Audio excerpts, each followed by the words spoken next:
Welcome class. Now we will continue chapter 2 basic accounting terms. Today we will going to learn about purchase return and sales return. This is an easy class but an important class. Okay. Now what is purchase? Purchase is an expense. Purchase is a type of expense. Purchase क्या है? खर्चा.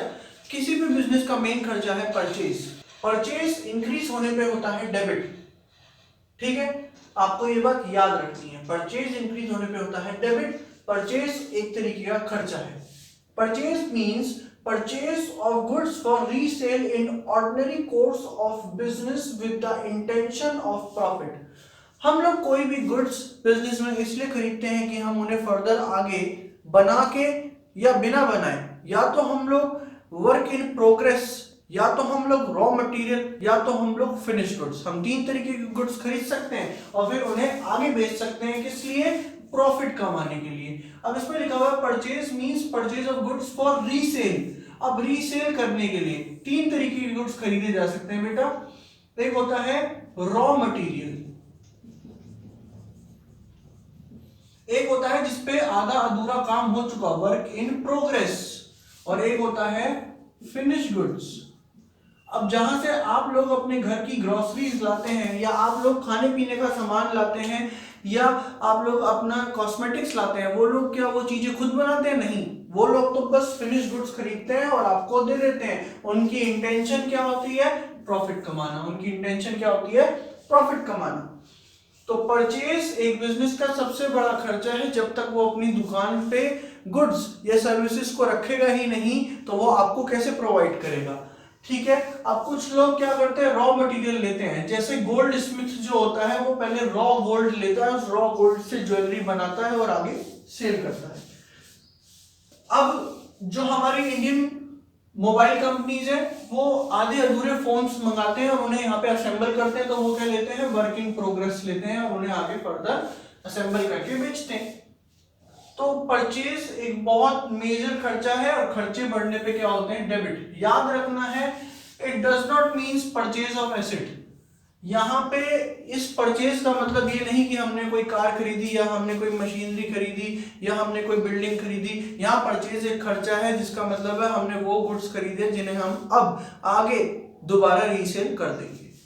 Car दोबारा resale करने के लिए नहीं खरीदी जाती, बिल्डिंग दोबारा रीसेल करने के लिए नहीं खरीदी जाती, अनटिल एंड अनलेस कार बेचने का या बिल्डिंग बेचने का हमारा काम हो. दो तरीके की हमारी परचेज हो सकती है. माल खरीदा और पैसे दे दिए, कैश परचेज. माल खरीदा और पैसे देने का वादा कर दिया, क्रेडिट परचेज. हमारे इंडिया में ये परचेज बहुत ज्यादा फेमस है. लोग उधार खरीदने में बहुत ज्यादा विश्वास रखते हैं. जिनसे हम क्रेडिट परचेज करते हैं वो हमारे बन जाते हैं क्रेडिटर्स. क्रेडिटर्स के बारे में मैं आपको अगली वीडियो में बताऊंगा. ठीक है. अब बात करते हैं परचेज रिटर्न क्या है.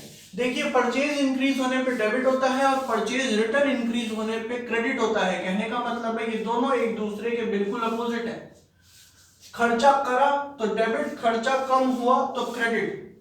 हमने कुछ गुड्स खरीदे थे जो हमें पसंद नहीं आए, तो हम उन्हें वापस कर देंगे, वो है परचेज रिटर्न. परचेज रिटर्न का मतलब है आपके पास से माल वापस चले जाना, बाहर चले जाना, इसीलिए इसे रिटर्न आउटवर्ड भी कहते हैं. रिटर्न आउटवर्ड भी कहते हैं. क्या है परचेज रिटर्न? परचेज रिटर्न का दूसरा नाम रिटर्न आउटवर्ड. परचेज रिटर्न होने पे क्रेडिट होती है.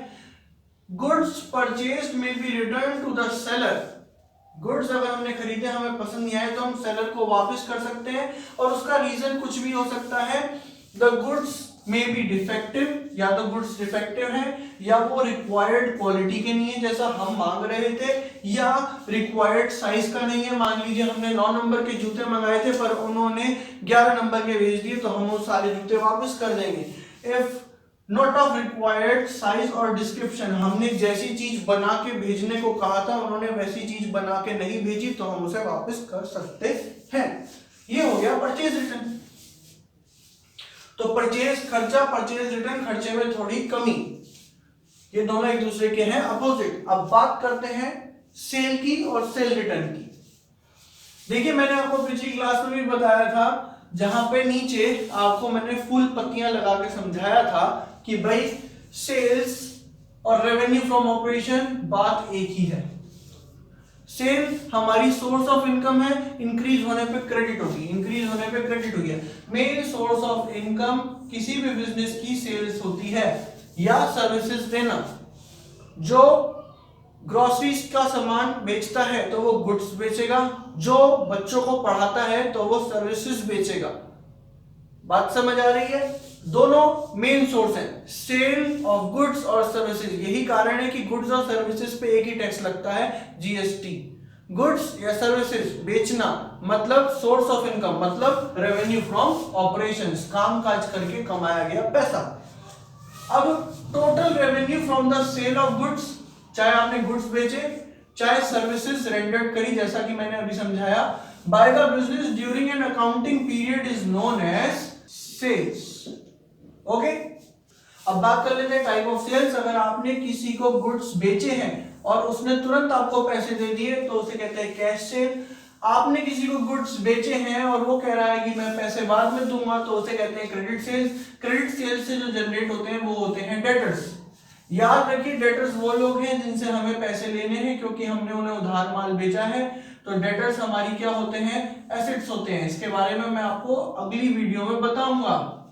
और यहाँ पे मैंने आपको बताया कि जिनसे हम उधार माल खरीदते हैं वो क्रेडिटर्स होते हैं। तो क्रेडिटर्स को हमें पे करना है तो वो क्या होते हैं? हमारी liability that we have to पे।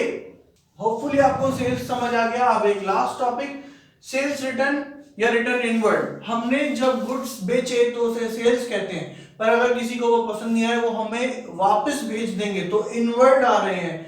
गुड्स रिटर्न होके इनवर्ड आ रहे हैं, हमारे पास वापस आ रहे हैं, इसीलिए सेल रिटर्न का दूसरा नाम है रिटर्न इनवर्ड। सेल रिटर्न का मतलब है कि हमारी कमाई कम होना। कमाइयां बढ़ने पे क्रेडिट होती हैं तो कमाइयां कम होने पे क्या होंगी? डेबिट होंगी। बात समझ आती है? Goods sold may be return by the purchaser. Purchaser को हो सकता है हमारे गुड्स पसंद ना आए तो वो वापस कर सकता है for any reason, that is reason same होंगे। इफ गुड्स आर डिफेक्टिव, अगर उसे लगता है गुड्स डिफेक्टिव है वो वापस कर जाएगा। गुड्स ऑर्डर के अनुसार नहीं है, जैसा ऑर्डर दिया गया था वैसे नहीं बना के दिए तो वो वापस कर सकता है। Required quality, required quantity, required size या रिक्वायर्ड डिस्क्रिप्शन के गुड्स नहीं है तो इन वजहों से गुड्स वापस आ सकते हैं। एक छोटी सी समरी कि परचेज सबसे बड़ा खर्चा, सेल सबसे बड़ी सोर्स ऑफ इनकम। परचेज कम होता है परचेज रिटर्न से, सेल कम होता है सेल रिटर्न से। इसके अलावा इस वीडियो में कुछ नहीं है। ये वीडियो छोटा था, आसान था, आपके लिए बनाया गया है, तो do like it. Thank you class.